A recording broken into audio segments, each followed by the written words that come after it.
Well, folks, you've got your hands full, but you've done an incredible job so far in prep for this.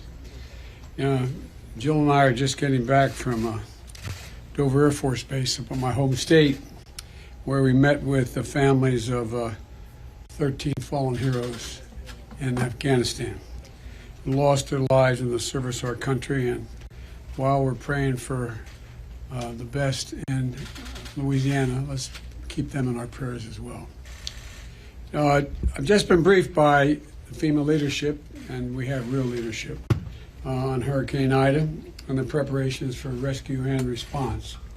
And the storm has made, as you know better than anyone, but I'm speaking to the public at large here, the storm made landfall a few hours ago, and it continues to rage and ravage everything it comes in contact with.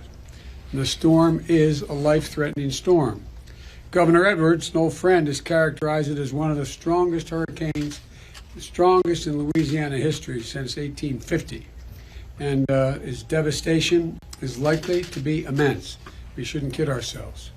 And so the most important thing I can say right now is that everyone should listen to the instructions from local and state officials, just how dangerous this is, and take it seriously. It's not just the coast, it's not just New Orleans. It's north as well. The rainfall is expected to be exceedingly high. And to the people of the Gulf Coast, I want you to know that we're praying for the best and planning, prepared for the worst. As soon as the storm passes, we're going to put the country's full might behind the rescue and recovery. And I mean that. I've been around for a lot of hurricanes. I'm no expert, but I've been around for a lot of hurricanes, and I don't think we've ever had as much preparation, long-term preparation with the levee system and preparation here. Thanks to the administrators, leadership, and the hard work of the FEMA team, all of whom are gathered behind me, many of whom are gathered behind me, we've already pre-positioned resources that we know are going to be needed, and equipment and response teams in the region. This includes 2.5 million meals, 3 million liters of water. We've got generators in place, and we're in close touch with the power providers to get and restore power as soon as possible, because a lot of it's going to go out, and we should be prepared that it can take a long time, no matter how much we've pre-positioned, which we have, that it's going to take a long time for a lot of it to get back up. It could take a matter of weeks for some places. We've got 13 urban search and rescue teams. For those of you who aren't familiar with that, these teams make up about 70 people and experts, each of these teams, and they can do real serious recovery work. More than 100 ambulances and emergency medical teams have been activated, and we're working with the Red Cross and local partners to open dozens and dozens of shelters with cots and blankets and meals to support those we need to evacuate. That'll happen mostly northern part of the state and maybe in parts of Mississippi. And I've already signed an emergency declaration for both Louisiana as well as Mississippi. And I want to make sure that we're ready to surge all the response capability that we have to deal with whatever comes next. And a lot's going to be coming.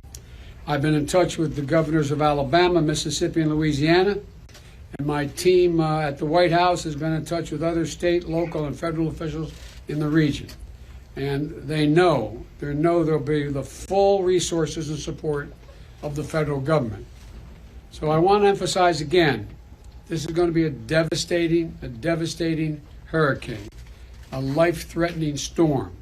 So please, all you folks in the Mississippi and in Louisiana, Mississippi, and God knows, maybe even further east, take precautions. Listen, take it seriously, really very seriously. And, the whole government effort is ready to get to work. I can't think of any time where the federal, state, and local folks have worked together more closely and in advance of an obvious, significant natural disaster.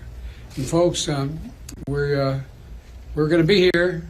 We're going to be here to help the Gulf region get back on its feet as quickly as possible, as long as it takes.